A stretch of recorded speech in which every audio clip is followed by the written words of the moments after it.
안녕하세요. 맥키네 해치투자클럽입니다. HLB 한스경제에서 나온 기사 한번 살펴봅니다. 가남신약 FDA 승인 지지부진인데요.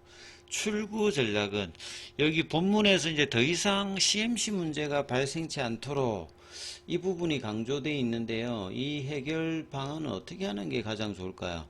계열 종목인 생명과학, 제약, 테라페틱스, 글로벌 차트론까지 한번 살펴보도록 하겠습니다. 자, 한스경제에서 이제 아침에 나왔던 기사입니다. 가남신약 리보생과 캄네이주맙에서 승인 지지부진이라고 하는 건 아직 이제 리서브션 일정이 안 잡혀 있어서 그런데요. 출구 전략은 무엇인가? 기사들 한번 살펴보면 최근에는 이제 리라프라틴이 관련되는 부분을 앞세워서 뭐 돌파구를 하고 있습니다만 주가에는 영향을 주고 있지 않습니다. 왜냐하면 담가남의 어떤 시장 규모가 가남이 한 4분의 1 정도 수준이고 여기 또 2차 치료제잖아요. 그렇기 때문에 지금 가남하고 비교해서 대응될 수 있는 수준은 아닙니다. 그렇기 때문에 지금 크게 지금 영향도 되고 있지 않고 향후에 이제 이 부분들이 이제 가셔야 될 때 이제 그 부분은 되겠습니다. 지금 현재로는 하방에 대한 어떤 영향력을 많이 내고 있지는 못합니다. 그리고 리서브미션 일정이 당초 목표보다 계속 늦어지고 있죠.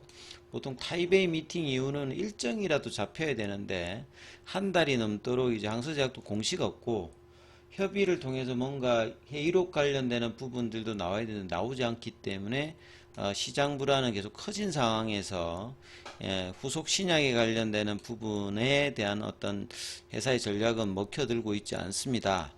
작년도에 이어서 올해도 두 번째 CRL을 나오면서 2년째 지금 어려움을 겪고 있는데요. 이 7월 달에 타이베이 미팅까지 지금 했기 때문에 그 이후에는 타이베이 미팅 이후에 포스트 액션 레터에서 뭐 한 대로 해야 되는데 결과적으로는 데이터 요구로 지금 시간이 지체되고 있는 거죠. 두 차례 실패를 견사하며 철저히 준비해서 이번에는 미국 시장에 승인을 하겠다는 각오를 다지고 있지만 연내 FDA 승인은 불확실하다. 회사는 이제 연내는 반드시 뭐 한다고 했는데 지금 분위기로 보면 빠르면 내년 이제 뭐 상반기에 결과가 나올 가능성이 높고요. 그것도 이제 1년 이내에 CRL 발행에 1년 이내에 넣어야 이제 기대를 할 수 있는 상황이고 클래스 1, 2냐 했을 때는 뭐 2로 봐야 되겠죠. 그리고 만약에 FDA가 홀드가 되는 상황이라고 하면 9월 달에 이제 신청 예정인 EMA 관련되는 부분으로 내년 하반기 뭐 이런 식으로 지금 봐야 될 상황의 결정이 9월에 뭐 판가름이 날 가능성이 지금 현재는 제일 높습니다.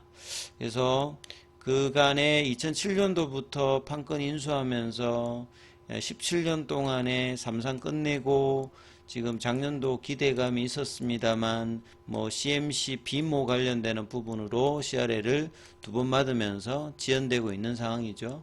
그래서 비모는 이제 작년도에 NAI로 해결을 했고 CMC 관련되는 부분도 항서제약이 이제 뭐 작년도에 업데이트도 하고 부사장도 새로 영입하고 강력한 의지를 표하면서 작년도에 맞았던 10개의 이제 업저베이션은 해결을 했어요. 올해 이제 그 폼 483에 나오는 3개는 그거하고 별도로 이제 3개가 뜬 겁니다. 예. 그래서 이제 가남신약의 승인이 지연되면서 투자자의 어떤 우려와 시장의 어떤 이제 신뢰도가 떨어지면서 주가가 작년도 고점 대비해서는 70%, 3월달 저점 46,500원도 깨면서 지금 3만원대 중후반 정도까지 주가가 내려 있는 상황입니다. 그 임상의 문제라든 이런 거는 뭐 지금 전혀 없는 상황에서 후속으로 이제 리라프라틴 관련되는 부분들은 지금 특별히 지금 시장 영향력이 없는 상황입니다. 여기서 조금 한번 보셔야 될 거는 이 리라프라틴 관련해서도 이 캐나다 쪽에 이제 CMO를 통해서 하는데 여기도 보면 이제 CMC 실사 한 번 이제 CGMP 관련되는 부분이 되었다 해도 계속 이제 정기적으로 검사를 해서 등급을 하긴 하는데 실사를 했을 때 NAI로 이제 EIR 보고서가 떴다는 부분들을 우리가 확인할 수 있죠. 그리고 이제 진양원 회장이 리보세라믹 같은 경우에도 NAI 아니지만 VAI로 이 EIR 관련되는 부분을 언급한 적이 한 번 있거든요. 근데 이제 감내리주막 관련해서 EIR이 안 떴단 말입니다. 그러니까 이 부분들을 좀 유추한다라고 하면 HLB 같은 경우에는 이제 심사 테이블에 올린 만큼 중요한 기록이 있다. 간암 신약의 불확실성을 해소하는 동시에 단간암 관련되는 부분 이야기 있는데요. 그래서 마지막에 보면 임상을 성공한 상태에서 항서제약이 더 이상 CMC 문제가 발생하지 않도록, 그러니까 CMC 문제가 발생하지 않으려고 하면 근원적인 부분들은 그냥 EIR 그 등급에서 VAI나 NAI를 그냥 받으면 됩니다. 그리고 다른 이제 FDA 허가 사례를 보게 되면 이렇게 이제 CRL 나왔을 때 그 리서브미션을 하기 전에요. 그냥 요 등급을 먼저 받는 경우도 있습니다. 그러니까 뭐 해결했다 해서 리서브미션을 하는 게 아니라 리서브미션 하기 전에 그냥 그 CMC 관련되는 부분에서 EIR 등급을 그냥 받아내면 그게 가장 확실합니다, 사실은. 예. 그러니까 뭐 우리가 준비했으니까 이렇게 넣어가지고 승인을 받는 과정을 하기보다는 리서브미션 전에 그냥 NAI나 VAI로 EIR 등급을 그냥 받아내는, 그러면 지금 이제 나머지 뭐 라벨링이라든지 이런 거 없이 이제 문제가 없는데, 항서제약이 정말 이제 완벽하게 문제를 하지 않고 하려고 하면 우리가 처리했다 해서 넣는다가 아니라 넣기 전에 그냥 등급을 먼저 받아내는 방법도 있습니다. 근데 이 부분들이 어떻게 될지는 이제 CRL 관련되는 부분 이후에 1년 안에 해결을 해야 되기 때문에 데이터가 확보되고 난 다음에 뭐 리서브를 넣는지, 그리고 이제 이럴 것 같으면 처음부터 이제 이런 어떤 상황을 해서 이제 해야 되는데, 시간적으로 남아있는 6개월 동안에 데이터를 확보하면 뭐 EIR 등급 상관없이 그냥 FDA 요구 포스트 액션 레터로 뭐 하느냐, 아니면 시간이 걸리더라도 정말 뭐 완전하게 문제가 없으려고 하면 EIR 등급 받는 부분이 가장 명확한 거죠. 예. 그래서 이 부분을 이야기를 하고 있기 때문에 이거의 해결은 항서제약이 그러니까 이 부분을 그냥 명확하게 해서 받아내는 겁니다. 예. 그리고 이제 작년도에도 이제 뭐 진양훈 회장이 할 때 EIR 등급은 안 받았다 뭐 이런 이야기들을 감내리주마업에서 이야기를 했기 때문에 이 부분 처리가 어떻게 이제 타입의 미팅으로 됐는지도 굉장히 궁금하고, 지금 항서제약이 계속 이제 이야기를 한다라고 하면 그 부분도 솔루션에 뭐 들어갈 수 있는 내용이다, 이렇게 좀 봐야 되겠죠. 그래서 시간이 가면 갈수록 이제 어떻게 될지 6개월이 평균이기 때문에 9월달 이후에 방향성이 항서제약으로부터 어떤 이제 스탠스가 가느냐에 따라서 이 부분들은 여러 가지 또 이제 뭐 선택지가 또 나올 수도 있다. 그러면 이제 뭐 내년 이제 3월달 전에 이제 이 부분을 받고 다시 이제 넣는다라고 하면, 그러면 이제 클래스 1이 될 가능성이 높겠죠. 왜냐하면 실사를 해서 EIR 등급을 받아내서 이제 하는 거기 때문에, 이게 이제 가장 완벽하다고 하면 작년도부터 계속 말씀드렸던 이 등급을 먼저 받아내는 게 가장 중요하고, 리보세라닙은 등급을 받아낸 거죠. 회사가 이제 NAI 아니고 VII로 했기 때문에, 그러면 감넬리주맙도 거기에 준한 과정을 갈 수도 있는 선택지가 있고, 아니면 뭐 작년도 같이 준비해서 리서브미션을 넣는 건데, 이런 부분들을 하기 위해서는 그것도 이제 9월 달에 어떻게 되는지를 뭐 확인해야 된다. 그래서 뭐 이런 부분들을 투자자분들도 한번 생각해 봐야 되는 어떤 내용이다.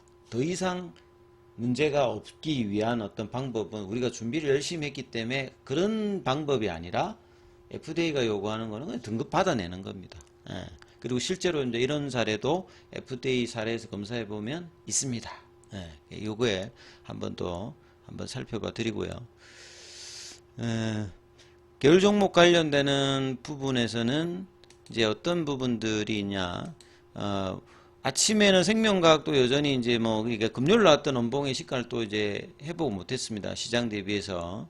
그 다음에 장중에 이제 테라페틱스가 제일 많이 좀 움직였어요. 그나마 이제 일단 거래량이 낮다는 게 의미가 있고, 3,000원 언더로 가서 지난주에 이제 3,000원 언더로 내려갔다가 아침에도 한 3,000원대 초반에서 3,300원대까지 한 10%까지는 움직였습니다. 예, 분봉을 보시게 되면. 근데 아침에 팍팍 움직이고, 그러니까 계열 종목이라도 하나 움직이면 다행인데, 이제 이게 움직였다가 이걸 유지를 못했고, 아침에 이제 시가까지는 깨진 않았죠. 그래서 이제 3,100원대인데, 이 테라피틱스의 흐름들도 결국은 보면, 회사가 이제 뭔가 풀데이터를 알려줘야 되는 어떤 상황에서도 그냥 가만히 있기 때문에 이런 어떤 답답한 부분들을 회사가 좀 힘든 상황이라도 이럴 때 IR을 통해서 신뢰를 회복하는 방법은 정확하게 그냥 이야기를 하는 거거든요. 그냥 시간이 되어서 잊혀지는 형태로 가면 안 됩니다. 그래서 HLB 그룹이 장기적으로 한국 바이오 회사에서 정말 뭐 좋기 위해서는 이 시점을 현명하게 넘어가는 방법은 선명하게 지금 상황과 앞으로의 어떤 행보에 대해서 타임 스케줄을 이야기를 하는 겁니다. 그게 뭐 틀리더라도 해야 신뢰는 이제 신규 매수자들 입장에서는 그런 걸 보고 들어가기 때문에 기존의 투자자분들은 거기에 해당되지 만약에 않는다 하더라도 신규로 뭐 저가에서 뭔가를 하려고 하는 사람들은 이제 그런 게 굉장히 중요하기 때문에 회사의 자금 조달이라든지 신뢰성 회복을 하기 위해서 테라피틱스 입장에서 이런 게 굉장히 중요하고요.